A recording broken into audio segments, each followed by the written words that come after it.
And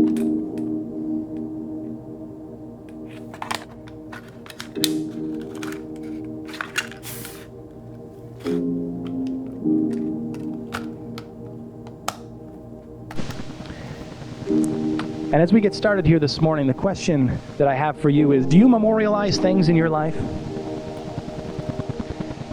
Not just the sad and the tragic events, but the good times as well. The good things that happen, the big things that happen, the successes, the things that you're really proud of. Do you have something to remind you of those things? Do you have memorials to those types of things?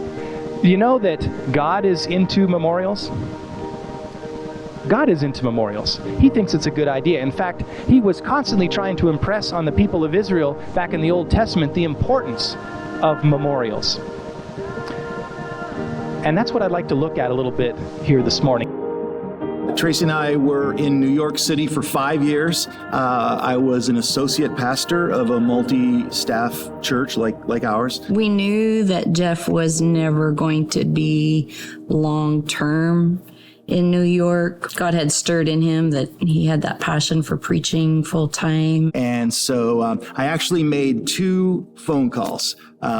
One was to a mentor back in Dallas at the seminary that I went to. And then the other call was to a pastor that was actually a pastor at my church when I was growing up in Ottawa, Canada. And boy, it was maybe like just a couple weeks later that that same pastor got a call from one of the congregants of Laurel Glen Bible Church, our mother church.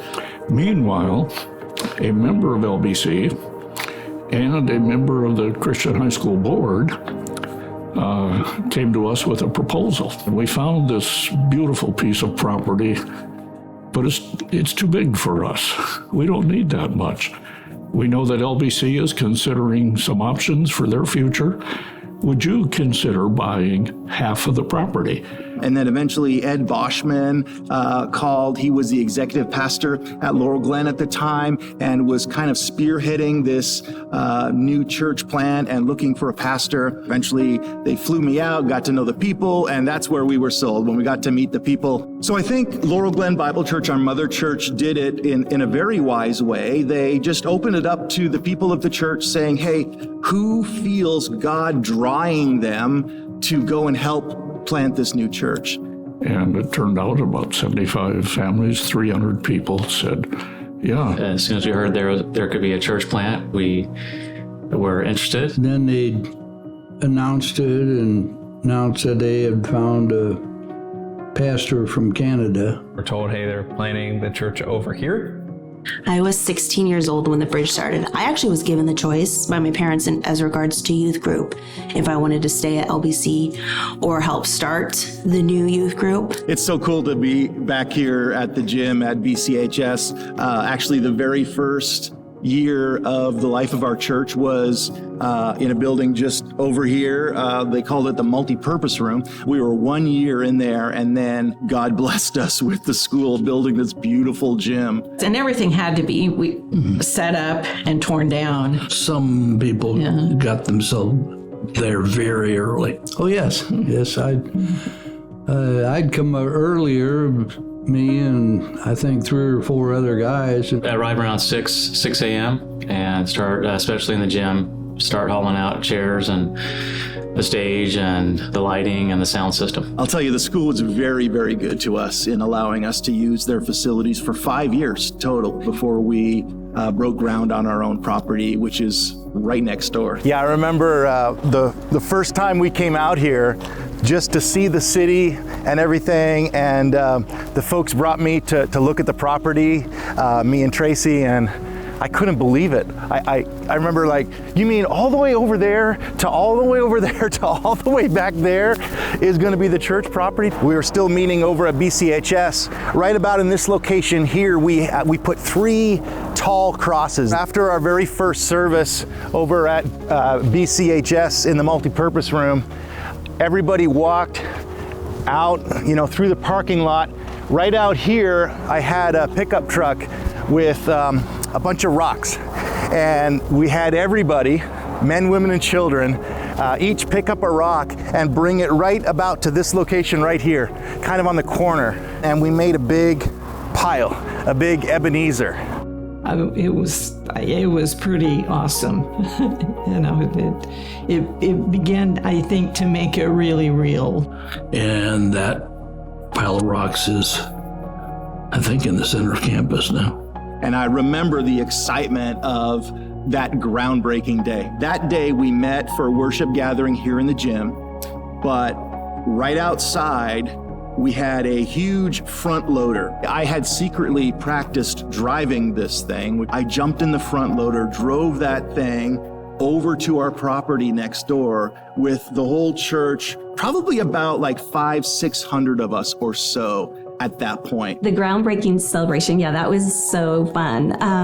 There were stakes everywhere. There was a big tractor. We had huge ropes, people pulling on it. It was neat. The youth at that time. And a lot of us lined up on all the ropes. And when we counted down 1, 2, 3, they pulled the front loader forward. As they pulled it, I lowered the bucket and scooped that first shovelful of dirt. I don't know, it just felt like a really special day. Our kids still talk about it. And they had some really neat things. We did prayer walks on the property. Once they started building the building and the girders were up, we had a pillar signing where everybody came and wrote Bible verses on the pillars. Seeing this built, people would come on the regular and just sit inside the shell and pray at Easter services out here. Yeah, I remember we had a sunrise service early morning when the sun's rising on Easter Sunday morning. The sun came up through it was really cool. That was glorious. Mm-hmm. Then once we actually moved in, it felt like a celebration. Yeah, and just standing on that stage and looking out. I remember thinking, wow, we've only been here 5 years and the Lord has blessed us with 2 wonderful buildings. But we grew very quickly, and then they had the Safariland trailer. And one of the times we did a cardboard testimony, ours, which was we went from attending church to being the church. This is where I met Jesus. And I was in the very first baptism that Jeff did. And to see the youth and all that goes on with those kids. Nate. I saw Nate grow up here. I love how externally focused, to use some of our language here at the Bridge, that this church is. So many kids or students who've grown up here at this church now out in the world. Some of them, being missional in some way. Many of them just living out their faith, wherever that might be, in different cities or right here in Bakersfield. I think I've embarrassed her a lot over the years with the videos. No, not at all. What? No, we become very proud of them. Although, every year, it's like, you did what? When I think, because I know there's over 100 students that go there now on a regular basis, and just thinking about, it was, probably less than 10 students that first few Sundays. I have, over these years, worked with the women in a healing ministry, and then I worked in MOPS, and I would just love to see that flourish even more. I think at the Bridge, I've also felt that we had leaders and staff who cared about seeing people grow, to grow in their faith, to be challenged, not only getting out there and making an impact in our community and the world, but also taking seriously our own faith. What do you think? You're emotional. You're emotional about it for sure, but I just think we would have never imagined this now. So to think another 20 years, what God's going to do in another 20 years, just God, let us get out of the way. So I remember the very first sermon that I preached in that new building when we finally were able to get onto our property. That sermon, first one in our new building, was called "Welcome to the Bridge, Now Get Out."